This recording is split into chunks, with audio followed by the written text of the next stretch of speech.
Our national hero was born on the moonlit of Wednesday on June 19, 1861, between 11 and 12 midnight at the lakeshore town in Calamba, Laguna.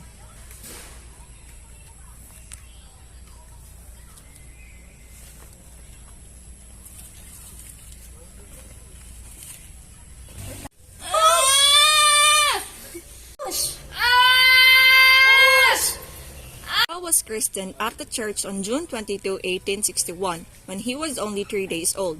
Reverend Father Rufino Collantas baptized him, while Reverend Father Pedro Cansanas stood as his godfather. 1.3 Francisco Ingracia Rizal Mercado y Alejandra II was born on May 11, 1818 at Binyan, Laguna. The youngest of the 13 children of Cirilia Alejandro and Juan Mercado.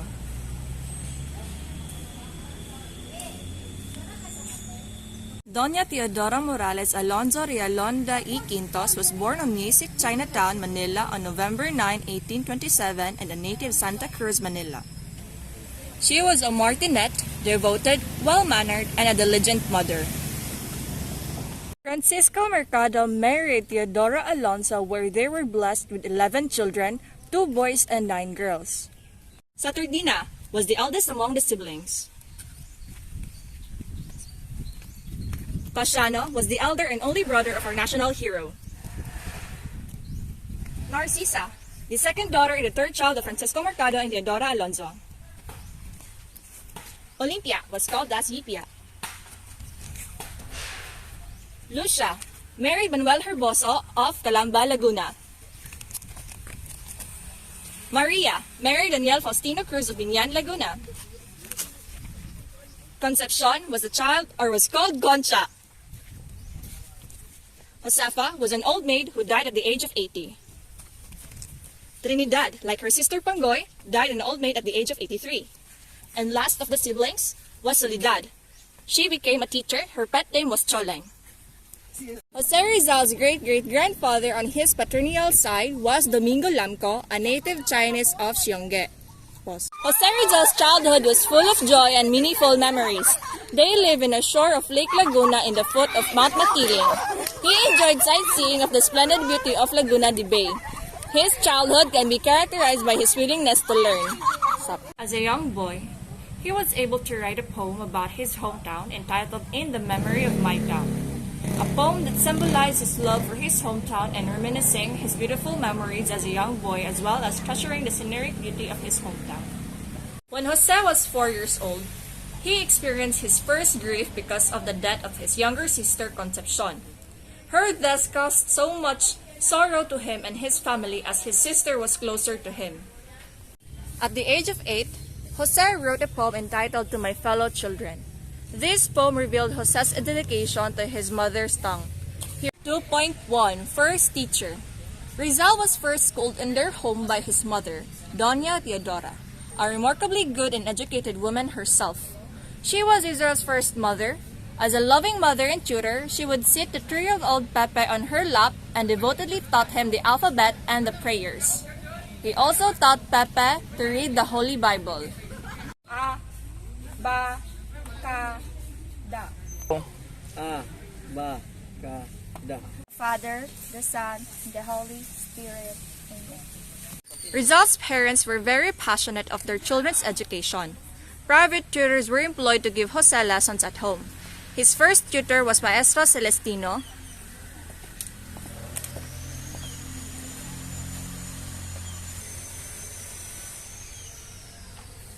And the second was Maestro Lucas Padua.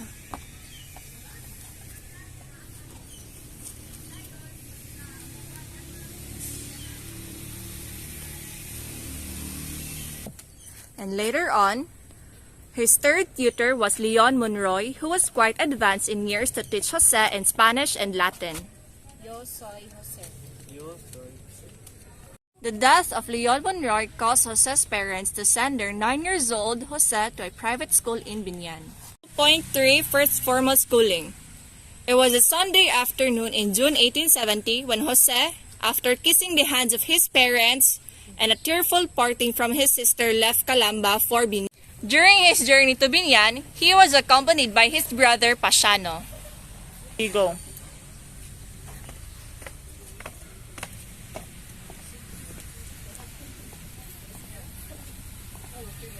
On Monday morning following their arrival, Pasiano brought Jose to Maestro Josestiano Aquino Cruz Schoolhouse.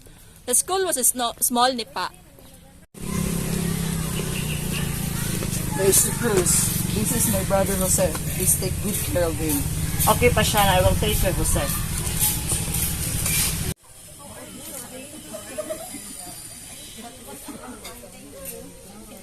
Listen, everyone. You have a new classmate, Jose. So, Jose, welcome to your new classroom. You can sit beside Pedro.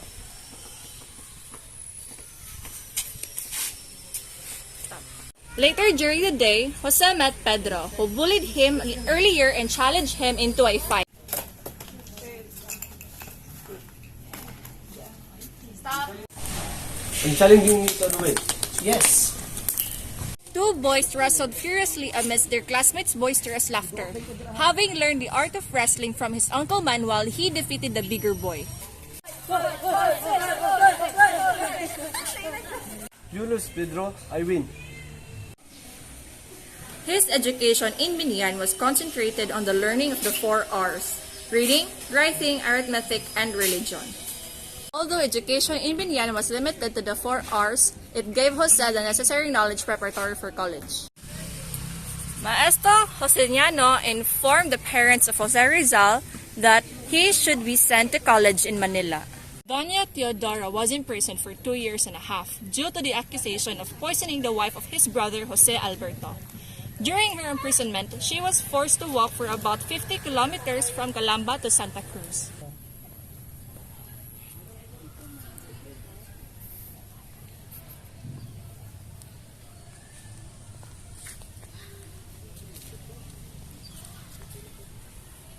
Death of Gamborza.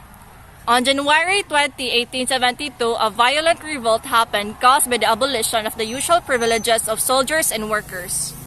This incident was used to execute the Gamborza, Father Mariano Gomez, Jose Burgos, Jacinto Zamora through a garrote. Stop. Their execution was deeply mourned by Rizal's family and other Filipinos, which resulted to the second novel of Rizal titled El Filibusterismo. 2.7 Ateneo de Municipal Experience. During his college day in Ateneo, he was placed at the bottom of the class, but then he progressed rapidly, topped the class, and became the emperor. He visited his mother in prison during summer, telling all his experiences in Ateneo. Mother, a lot of achievements in my life. Wow, I'm so proud of you, my son. He graduated with highest honor, making his family proud. With the highest honor, Jose Rizal. Congratulations.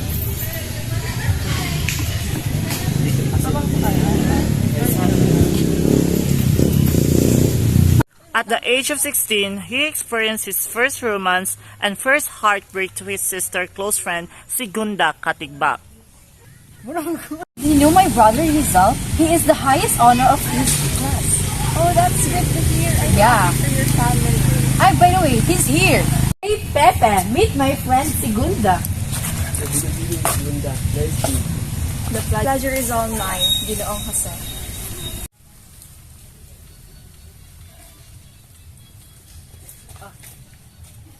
He lived in a boarding house in Intramuros where he met Leonor Rivera, who was the daughter of his landlord Antonio Rivera. Jose and Leonor sprang a beautiful romance. I want our relationship is private. Arrival in Spain. When he arrived around the city, his friends treated him in the Plaza de Cataluna and shared to him the beauty of the place, its tourist attraction, different culture and traditions people practiced. This is Plaza de Cataluna. Come on! Wow! Oh, the front is so beautiful. Wow, there's a bird.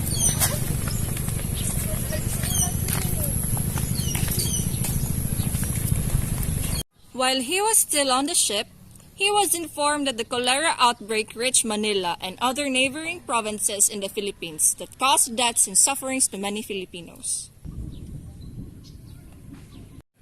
Studies in Madrid. After his stay in Barcelona, Jose decided to move in Madrid. And there was a time that he met the governor's daughter, Consuelo. There was a time when he met the daughter of Governor Don Pablo Ortega Ere, Consuelo, whom he found happiness in Consol, but his relationship with her did not blossom due to Leonor Rivera. Jose, meet my daughter, Consuelo. Hi, nice to meet you. Good evening, Consuelo. To meet you. Masonic Society. In March 1883, Jose joined the Masonic Lodge in Madrid called Acacia. Financial problem.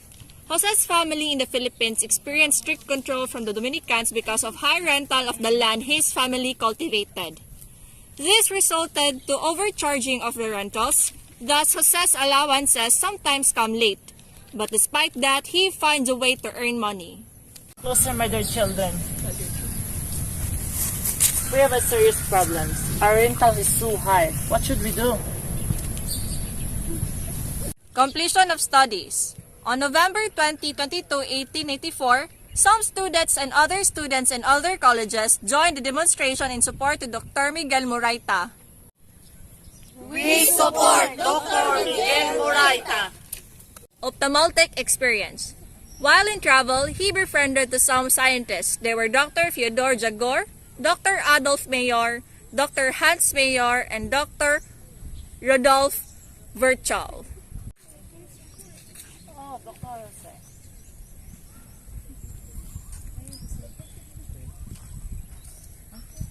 The Nolo Me Tangere. After the publication of his novel Nolo Me Tangere, Jose Rizal sent copies to his comrades. They were Ferdinand Blumentritt, Antonio Maria Regidor, Graciano Lopez Jaina, Mariano Ponce, and Felix Hidalgo. No limitang here.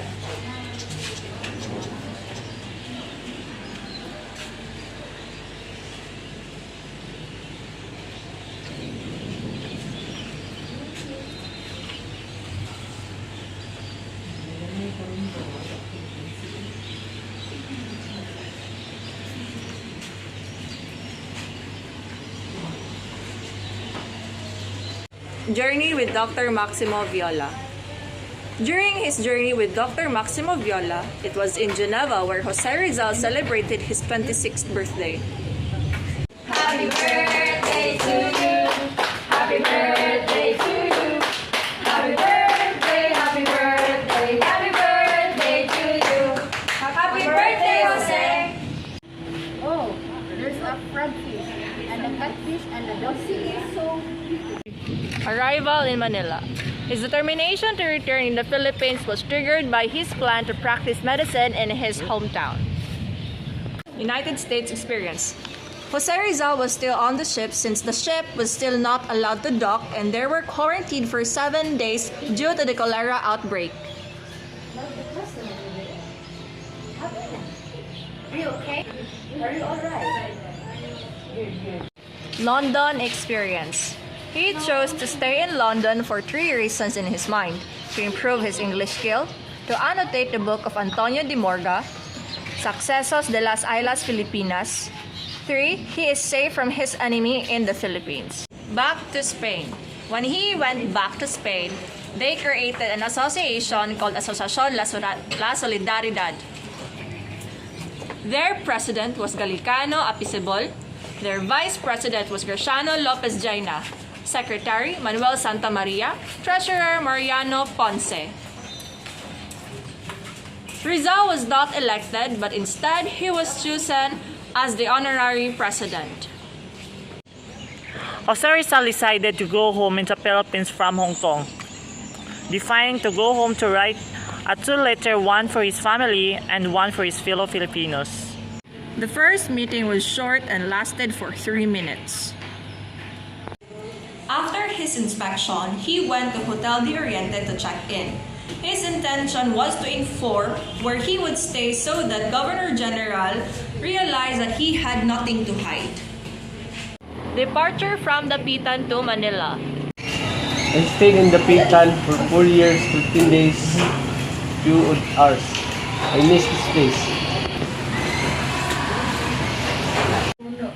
Plan want to volunteer as military doctor in Cuba. Jose Rizal told Blumentritt that he wrote a letter to the Governor General for him to volunteer as a military doctor in Cuba.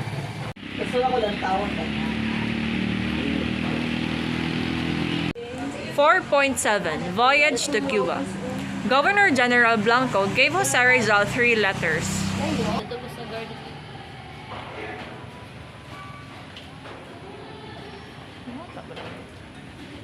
Arrival in Spain. On October 6, the passengers and crew of Isla de Panay were allowed to land. Jose Rizal was awakened by an officer and was instructed to pack all his things. This time, he was subjected to a harsh treatment. Get out, pack all your things.